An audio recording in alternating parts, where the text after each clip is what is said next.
ఈరోజు అనకాపల్లిలో జగన్నాథుని రథయాత్ర అందరికీ తెలిసిందే కదా. ఆయన ఆషాఢంలో అత్తారింటికి వస్తారని చెప్పి. సో మేమైతే 3 years నుంచి వెళ్తున్నాము. ఇలా మా బాబుగడికి చాలా మొక్కలు ఉన్నాయని కొన్ని వీడియోస్లో చెప్పాను. ఇది ఒక మొక్క అన్నమాట, కొబ్బరికాయలు కొట్టడం. గుండు గీయించేది ఉంది, బట్ ఇప్పుడు అవ్వక కొట్టించలేదు. సో ఇంకా దేవుడి దగ్గరికి బాబుగాడిని ఇచ్చి కొంచెం దర్శించినట్టు ఉంటుంది అన్నట్టుగా నెక్స్ట్ తర్వాత ఇంకా మేము కొబ్బరికాయలు కొట్టడం స్టార్ట్ చేసాము.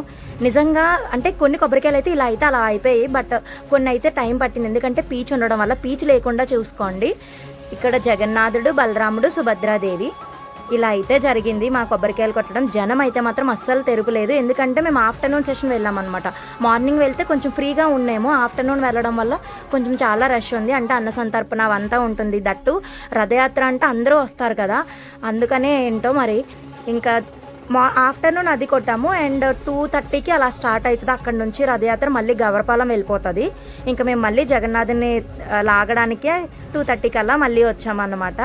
నిజంగా క్రౌడ్ అయితే మాత్రం చాలా ఎక్కువ మంది వచ్చారు. నేను 3 years నుంచి వెళ్తున్నా అన్నాను కదా, అంత ఎక్కువ చూడలేదు. ఇయర్ అయితే చాలా ఎక్కువ మంది. అండ్ దట్టు ఈరోజు తొలి ఏకాదశి కదా, దానివల్ల ఏంటో తెలియదు కానీ చుట్టాలు కానీ చాలా మంది ఎక్కువ వచ్చారు. చాలా బాగా అనిపించింది మాకైతే. కూడా రథం లాగకముందు అయితే ఎత్తేసుకున్నాను లాగేద్దాం అన్నట్టు, బట్ నలిగిపోతాడని మళ్ళీ మా అక్కకి ఇచ్చేసాను. ఇంకా ఇలా ఉంది. చాలా మంది ఏమనుకుంటారంటే రథయాత్రకి పూరి వెళ్తే బాగుంటుంది అనుకుంటారు. అక్కడ ఇలా రథం లాగడానికి కూడా ఉండదంట. మనకు వచ్చిన అవకాశాన్ని ఎందుకు మిస్ చేసుకోవాలి, అంతే కదా. మన దగ్గరలో